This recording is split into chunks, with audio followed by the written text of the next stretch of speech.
આપ સૌ મિત્રોને સૌપ્રથમ જય શ્રી રામ। મિત્રો આજના આ વિડીયોમાં આપણે જાણીશું સ્નેપચેટમાં નવું અકાઉન્ટ કઈ રીતના બનાવવું। હા મિત્રો, તમે પણ સ્નેપચેટમાં નવી આઈડી બનાવવા માંગો છો તો આ વિડીયો તમારા માટે। આ વિડીયોના માધ્યમથી આપણે જાણીશું સ્નેપચેટમાં નવું અકાઉન્ટ કઈ રીતના બનાવવું। તો ચાલો આપણે વિડીયો પર આગળ વધીએ। સૌપ્રથમ તમારા મોબાઈલમાં પ્લે સ્ટોર એપને ઓપન કરી દેવાની છે। પ્લે સ્ટોર એપને ઓપન કર્યા પછી સર્ચના ઓપ્શન પર ક્લિક કરવાનું છે। ત્યારબાદ તમારે અહીંયા સર્ચ એપ પર ક્લિક કરી દેવાની છે। સર્ચ એપ પર ક્લિક કર્યા પછી અહીંયા લખીને સર્ચ કરશે સ્નેપચેટ। જેવા તમે લખીને સર્ચ કરશો ત્યારે આ એપ આવશે। તો સૌપ્રથમ તમારા મોબાઈલમાં આ એપને ઇન્સ્ટોલ કરી દેવાની છે। અને મિત્રો જો તમારા મોબાઈલમાં ઇન્સ્ટોલ કરેલું હોય તો તમારે અપડેટ કરી લેવાની છે। તમે જોઈ શકો છો અત્યારે મારા મોબાઈલમાં ઇન્સ્ટોલ થઈ રહ્યું છે। એપ ઇન્સ્ટોલ થયા પછી અહીંયાથી પાછા આવી જવાનું છે।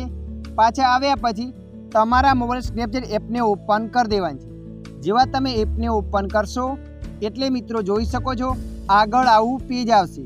તો મિત્રો અહીંયા તમારે સાઇન અપ પર ક્લિક કરી દેવાની છે। નવું અકાઉન્ટ બનાવવાનું છે તો તમારે અહીંયા સાઇન અપ પર ક્લિક કરી દેવાની છે। જેવા તમે એના પર ક્લિક કરશો એટલે આવું પેજ આવશે। અહીંયા તમારે કન્ટિન્યુ પર ક્લિક કરી દેવાની છે। કન્ટિન્યુ પર ક્લિક કર્યા પછી અહીંયા તમારે પરમિશનને અલાઉ કરી દેવાની છે। પરમિશનને અલાઉ કર્યા પછી અહીંયા તમારું જે પણ નામ હોય એ નામ તમારે અહીંયા લખી દેવાનું છે। નામને લખ્યા પછી એગ્રી એન્ડ કન્ટિન્યુ પર ક્લિક કરી દેવાની છે। એગ્રી એન્ડ કન્ટિન્યુ પર ક્લિક કરશો એટલે આવું પેજ આવશે। ત્યારબાદ મિત્રો અહીંયા તમારી જે પણ જન્મ તારીખ હોય એ સેટ કરી દેવાની છે। ત્યારબાદ અહીંયા મહિનો સેટ કરવાનો છે અને અહીંયા તારીખ। ત્યારબાદ તમારે અહીંયા કન્ટિન્યુ પર ક્લિક કરી દેવાની છે।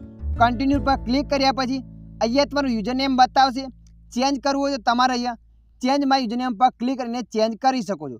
ત્યારબાદ તમારે અહીંયા કન્ટિન્યુ પર ક્લિક કરી દેવાની છે।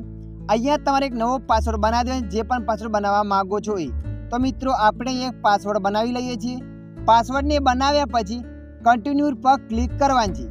જેવા તમે કન્ટિન્યુ પર ક્લિક કરશો એટલે મિત્રો જોઈ શકો છો આગળ આવું પેજ આવશે। અહીંયા તમારો મોબાઈલ નંબર એન્ટર કરવાનું કહેશે। મોબાઈલ નંબર વડે બનાવવું હોય તો મોબાઈલ નંબર એન્ટર કરવાનું છે। ઈમેલ વડે બનાવવા માગો છો તો તમારે યુઝ ઈમેલ પર ક્લિક કરવાની છે। યુઝ ઈમેલ પર ક્લિક કર્યા પછી અહીંયા ઈમેલ એન્ટર કરી દેવાની છે। ત્યારબાદ તમારે અહીંયા કન્ટિન્યુ પર ક્લિક કરી દેવાની છે। જેવા તમે કન્ટિન્યુ પર ક્લિક કરશો એટલે મિત્રો આગળ આવું પેજ આવશે। અહીંયા ફ્રેન્ડ બતાવશે। તમે ફ્રેન્ડ બનાવવા માગો છો તો રાઈટ રાખવાની છે, નથી બનાવવા તો રાઈટ હટાવી દેવાની છે। રાઈટને હટાવ્યા પછી કન્ટિન્યુ પર ક્લિક કરી દેવાની છે। જેવા તમે કન્ટિન્યુ પર ક્લિક કરશો એટલે આવું પેજ આવશે। તમારે અહીંયા કન્ટિન્યુ પર ક્લિક કરી દેવાની છે। ત્યારબાદ મિત્રો તમે જોઈ શકો છો અહીંયા તમારા સ્નેપચેટની આઈડી બનીને તૈયાર થઈ જશે। તો મિત્રો આ રીતના તમે પણ સ્નેપચેટની નવી આઈડી બનાવી શકો છો। આશા રાખું છું આ વિડીયો તમને પસંદ આવ્યો હશે। વિડીયોની અંદર થોડુંક કંઈક જાણવા મળ્યું હોય તો વિડીયોને લાઈક કરી દેજો। અન્ય આવા માહિતીવાળા વિડીયો જોવા માટે અમારી ચેનલને સબસ્ક્રાઈબ કરી લેજો।